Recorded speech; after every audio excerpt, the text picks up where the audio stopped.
Il y a deux façons rapides et gratuites de soutenir ma chaîne YouTube. La première, c'est de laisser un pouce bleu si la vidéo te plaît.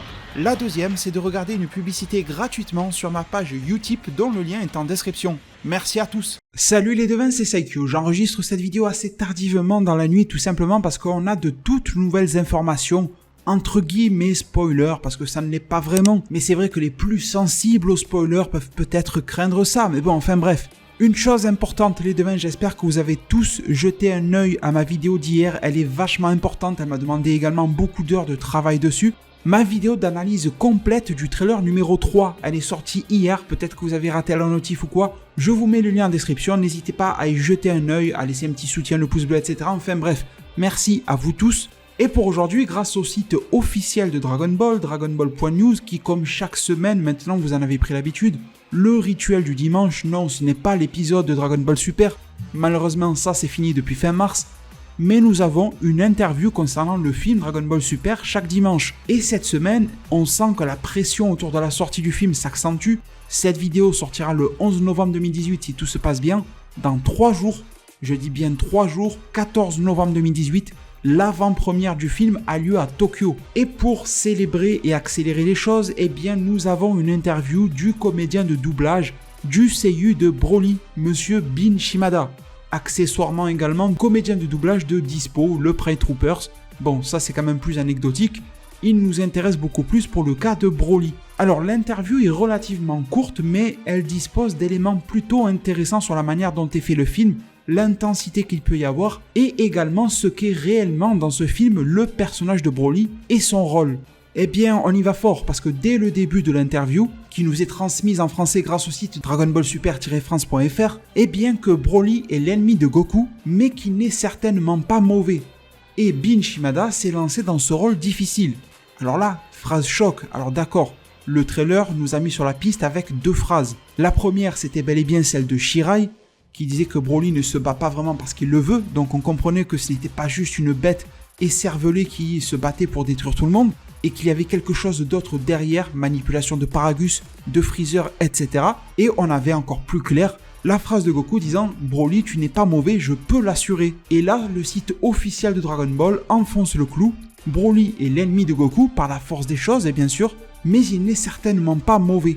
Et donc je pense que ça enfonce également le clou sur quelque chose d'autre, les devins, sur le fait que Broly va très sûrement marquer une espèce de nouvelle ère de Dragon Ball. Probablement qu'il va rester dans cet univers de Dragon Ball qui ne va pas forcément mourir à la toute fin du film Dragon Ball Super Broly. D'ailleurs je remercie Ultimate Gamer sur Twitter qui m'a remis sur la piste de quelque chose d'assez intéressant, comme quoi nous avions eu une interview dans laquelle ça blablatait un petit peu autour de Gogeta. Et à un moment, il était dit, rappelez-vous de Gogeta, avec sa fameuse attaque finale, la sphère lumineuse que tout le monde a en tête. Et même si on ne savait pas trop comment elle pouvait fonctionner, quand on l'a vu sur Janemba, ça a eu un rôle de purification de l'âme de Janemba qui était une accumulation de tout ce qu'il pouvait y avoir de mauvais comme âme dans l'enfer et qui a pris forme humanoïde, matérielle, comme vous voulez. Et Gogeta avait pu purifier cela. Et comme je vous l'ai dit dans ma vidéo d'analyse, si Broly reste, chose que je pense être claire et nette, et qui se confirme de plus en plus, eh bien on ne pourra pas garder Broly comme étant un fou furieux qui déboîte le premier qui lui passe devant. Il faudra trouver une solution. Comme me l'a dit un autre de mes abonnés, Mr Spider, eh bien par exemple, Kale a pu trouver son espèce de rédemption, rien à voir avec le jeu vidéo qui vient de sortir, eh bien tout simplement c'était grâce à son amour pour Caulifla. Enfin son amour, vous m'avez compris, hein, les sentiments on va dire pour Caulifla, etc. qui ont pu l'apaiser. Mais Broly est un personnage seul. Il y a Paragus et il y a Freezer, mais les deux profitent de lui. Il y aura Shirai et il y aura Remo. Peut-être que Shirai peut être un déclencheur pour Broly pour le calmer, mais les devins, cette histoire de purifier le personnage pour pouvoir l'intégrer à la Team Z pourrait donner une justification scénaristique à Gogeta. Et oui les devins, c'est vrai que Gogeta sera là dans le film pour le fanservice. On va pas tourner autour du pot, voilà, on va pas se mentir. Mais en même temps, est-ce qu'on ne pourrait pas justifier la présence de Gogeta dans le but de purifier l'âme de Broly ? Afin de pouvoir révéler au grand jour le fait que, comme Goku le dit, il est une bonne personne, le sortir de toute forme de manipulation. Alors certes, au niveau du design, ça vous plairait beaucoup moins, Broly en termes de caractère serait beaucoup moins dévastateur s'il se contrôlait, mais en même temps, j'ai envie de dire, le pauvre, il a une vie de martyr, il a été maltraité, manipulé dans tous les sens, voire même exilé dès le plus jeune âge, il a bien le droit à un petit peu de repos ce gars-là, et pour atteindre ce repos, Gogeta pourrait l'aider.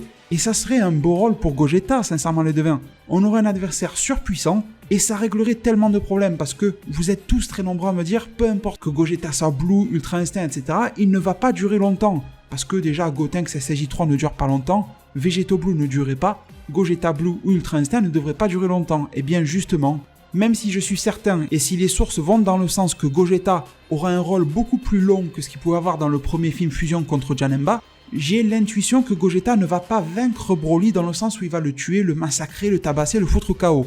Donc je pense qu'une très belle solution serait que, comme vous me l'avez proposé, et je vous en remercie, que Broly devienne en se transformant en full power le mal incarné, comme il pouvait le dire dans le tout premier film de 1993, un démon, SSJ démoniaque ou pas, je ne sais pas, mais en tout cas, il personnifierait le démon en ce Super Saiyan full power qu'il peut être dans le film.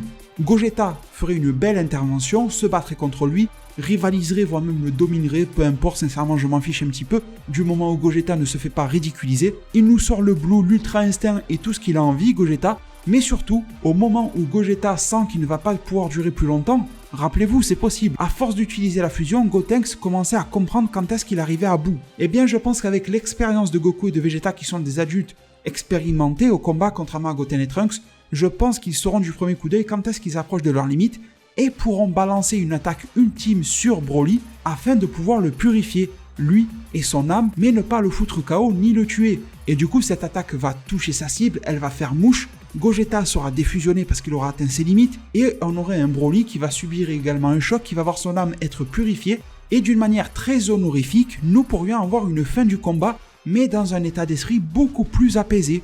Par exemple, Goku pourrait s'éveiller une énième fois à l'Ultra Instinct, et Broly pourrait en arriver à une forme supérieure à celle du Full Power dans laquelle il se maîtriserait. Ce que je vous affiche à l'écran n'est qu'un fanart bien sûr, mais ça serait similaire à ce que peut faire Kale, en sachant qu'il nous a été dit dans l'anime que quand Kale se maîtrisait, elle dégageait un ki qui était plus stable et plus élevé que quand elle était en Full Power en Berserker. Donc imaginez si Broly se contrôle, devient plus apaisé, devient gentil, devient beaucoup moins dévastateur, mais devient encore plus puissant qu'il ne l'était en forme full power, et qu'en face, on a Goku qui se relève comme un bonhomme et qui nous fait l'ultra instinct maîtrisé, et même si ce combat n'aurait pas d'enjeu, parce que finalement Broly serait revenu à lui et gentil, mais on aurait deux bonhommes qui se foutent sur la gueule bien comme il faut, dans les règles de l'art. Parce que je vous rappelle tout de même que les trailers de ce film-là n'arrêtent pas de nous bassiner sur le fait que les Saiyans sont une race guerrière, qu'il y a un besoin irrépressible de se battre. Gentils ou pas, les Saiyans adorent se battre. Et là, quelle occasion de se battre à un niveau jamais atteint par des mortels auparavant. Alors ça, c'était pour le plus gros de ma vidéo. Et ensuite, on a quelques informations techniques par rapport au film, les devins. Eh bien, Bin Shimada nous avoue avoir été incroyablement surpris lorsqu'il a appris pour la première fois qu'il jouerait à nouveau Broly après 25 ans, qu'il n'avait pas fait. Comme je vous ai dit, il a fait dispo, mais il n'y a plus eu de Broly à part les jeux vidéo, etc. Mais bon voilà, ça vole pas très haut. Jamais il n'aurait pu s'attendre à obtenir à nouveau ce rôle aussi important dans Dragon Ball, et surtout, bon, il le dit pas, mais là c'est moi qui rajoute, mais de manière chronologique à Dragon Ball, c'est vraiment important. Il est à la fois impatient et inquiet de voir s'il a bien joué Broly ces jours-ci, donc de voir un petit peu le retour de nous, les spectateurs. Après tout, Bin Shimada a 25 ans de plus, et c'est pareil pour les comédiens de doublage français. Vous prenez Patrick Borg, par exemple, pour la voix de Goku VF, il dit tout le temps que c'est difficile de se replonger dans le rôle, dans la voix du personnage, parce que Patrick Borg a pris tant de décennies et que sa voix est devenue beaucoup plus rocailleuse et que celle de Goku n'est pas censée avoir changé. Donc il faut s'adapter. Et c'est là que le travail et que le comédien prend le pas sur l'être humain, j'ai envie de dire. Et comme le dit Bin Shimada, Broly n'a pas changé d'âge. Voilà, le personnage est toujours le même si ce n'est pas le même Broly qu'avant. Ça reste un Broly du même âge, donc voilà, il faut le jouer de la même manière qu'avant, même si le réalisateur Nagamine lui a demandé de paraître un tout petit peu plus jeune, ce qui a pu lui poser quelques problèmes au début. En plus, Bin Shimada aura pu être mis dans une situation un petit peu plus délicate cette fois-ci, comme il le dit, car en plus d'être un ennemi mais pas une mauvaise personne, eh bien Broly n'est pas expressif par rapport à ses émotions, mais ce n'est pas forcément un personnage qui est mis à l'écart non plus, dans le sens où il aura du dialogue. Et Shimada devait alors faire attention à ne pas trop exprimer trop d'émotions, même dans les scènes où Broly parle de son passé. Donc on va avoir des scènes de flashback dans lesquelles Broly se raconte lui-même, et ça, les devins, je l'attends de pied ferme. C'est une très belle nouvelle que Broly lui-même va nous parler de son passé, c'est encore mieux que si c'était raconté par un autre. Broly va s'exprimer par rapport à lui, et ça fait plaisir quand un personnage se livre. Avant-dernier paragraphe de l'interview, Shimada dit que le film est un enchaînement de combats, Broly devenant de plus en plus fort au fil de ces fameux combats. Les Saiyans ne se fatiguent peut-être jamais, mais Shimada voulait se reposer. Il fait un petit peu une blague, mais c'est quand même la vérité. Et il en arrive même à dire qu'il a presque hyperventilé lors de l'enregistrement des combats intenses. Alors je vais pas me la jouer médecin, mais en gros l'hyperventilation, c'est le fait d'avoir des complications respiratoires. Voilà, ça suffit pour le cadre de ma vidéo. Et Shimada dit que Madame Nozawa, donc la comédienne de doublage de Goku, je pense que son nom n'est plus à vous présenter, mais bon quand même, eh bien il dit que cette dame est aussi pure d'esprit dans son rôle qu'elle pouvait l'être il y a 25 ans auparavant. Elle est vraiment une légende. Et je vous avoue les devins à titre personnel que cette dame m'impressionne vraiment. Et Shimada conclut l'interview en disant tout simplement qu'il a fait de son mieux pour pouvoir la suivre durant les sessions d'enregistrement parce que, à ce qui paraît, c'est pas la seule personne qui dit ça, elle a vraiment de l'énergie à revendre du haut de ses 82 ans, vous l'entendez vous-même tout au long de la série DBS, rappelez-vous du combat dans lequel, dans l'anime, il y avait Gohan qui se battait contre Goku Blue Kaioken, c'était elle qui doublait Gohan et Goku, à chaque cri, elle alternait entre cris de Goku, cris de Gohan, etc. Elle a un vrai talent cette femme-là, une pure passion pour ce qu'elle fait, et un engagement qui est absolument inégalé, je pense, dans le secteur et dans ce métier-là. Et cerise sur le gâteau à cette interview-là, elle est conclue en nous disant que la semaine prochaine, donc dimanche prochain, l'avant-première sera passée, mais le film ne sera pas encore sorti réellement de manière classique et globale au Japon, donc ils vont continuer encore les interviews. Eh bien, il nous est promis l'interview de 7 personnes. Pas 7 le chiffre, bien sûr 7 pour désigner une fameuse personne qui est importante sur la franchise Dragon Ball. Donc pour moi, il n'y a que 3 personnes possibles. La première serait Monsieur Ryo Horikawa, seiyuu de Vegeta. La deuxième, et je pense que ça sera elle, c'est Madame Masako Nozawa.